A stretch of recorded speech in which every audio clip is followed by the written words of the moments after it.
অনেকদিন ধরে এই বালিশের নাম শুনি, কিন্তু বালিশ খাই না।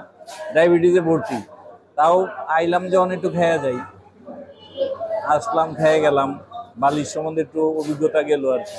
আমাদের বিয়ে শাদী হোক, অন্নপ্রাশন হোক, যে কোনো অনুষ্ঠানে আমরা এই বালিশ মিষ্টি বিখ্যাত, আমরা এই বালিশ মিষ্টি পাঠিয়ে থাকি আত্মীয় স্বজনের বাড়িতে।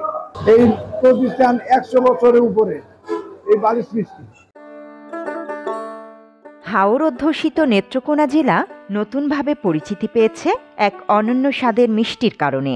শতবর্ষের ঐতিহ্য, গর্ব এবং ইতিহাসের বাহক সেই বিশেষ মিষ্টিটি বালিশ মিষ্টি নামে পরিচিত। সম্প্রতি এটি পেয়েছে ভৌগোলিক নির্দেশক বা জিআই স্বীকৃতি, যা নেত্রকোনার মানুষকে দিয়েছে নতুন এক মর্যাদার পরিচয়। নেত্রকোনার বারহাট্টায় প্রায় 130 বছর আগে মিষ্টির কারিগর গয়ানাথ ঘোষের হাত ধরে পরিচিতি পায় বালিশ মিষ্টি। 1947 সালে দেশভাগের সময় পরিবারের অন্য সদস্যরা ভারতে চলে গেলেও গয়ানাথ দেশেই থেকে গিয়েছিলেন। পরে 1969 সালে পরিবারের টানে তিনিও ভারতে চলে যান এবং দোকানটি বিক্রি করে দেন দোকানের মূল কারিগর নিখিল মোদকের কাছে। সেই থেকেই মোদক পরিবারই ধরে রেখেছে এই মিষ্টির উত্তরাধিকার। নামে যেমন বালিশ মিষ্টি, এর আকৃতিও ঠিক একটি ছোট বালিশের মতো। এই মিষ্টি তৈরি করতে লাগে খাঁটি দুধের ছানা, ময়দা, গরম চিনির রস, তার উপর ঘন দুধের প্রলেপ। এটিকে দেয় রাজকীয় সৌন্দর্য। এক একটি বালিশ মিষ্টির ওজন 1 থেকে 2 কেজি পর্যন্ত হয়।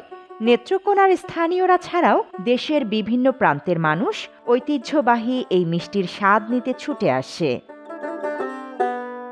স্থানীয়দের দেয়া তথ্য মতে বালিশ মিষ্টি তৈরি প্রথম শুরু করেছিল গয়ানাথ, যা বর্তমানে সারা দেশের মানুষের মাঝে পরিচিতি পেয়েছে। আর ঐতিহ্যগতভাবে বা সাংস্কৃতিকভাবে খুবই সুস্বাদু। বালিশ মিষ্টি নিয়ে আমরা খুবই গর্ববোধ করি নিজেদেরকে, যে এরকম সর্বোচ্চ বালিশ মিষ্টি আমাদের এখানেই তৈরি হয়। আমরা এই বালিশ মিষ্টি তৈরি করে থাকি।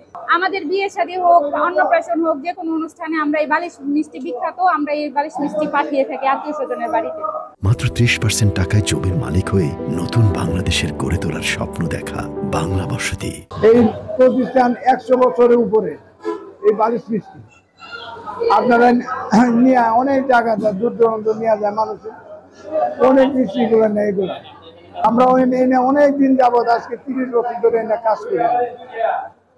আপনারা এই বালিশ মিষ্টিটা সুস্বাদু মিষ্টি খায়া অনেক সুস্বাদু পাবেন। অনেকদিন ধরে এই বালিশের নাম শুনি, কিন্তু বালিশ খাই না। ডায়াবেটিসে ভর্তি, তাও আইলাম যখন একটু খেয়ে যাই, আসলাম খেয়ে গেলাম, বালিশ সম্বন্ধে একটু অভিজ্ঞতা গেল আর কি।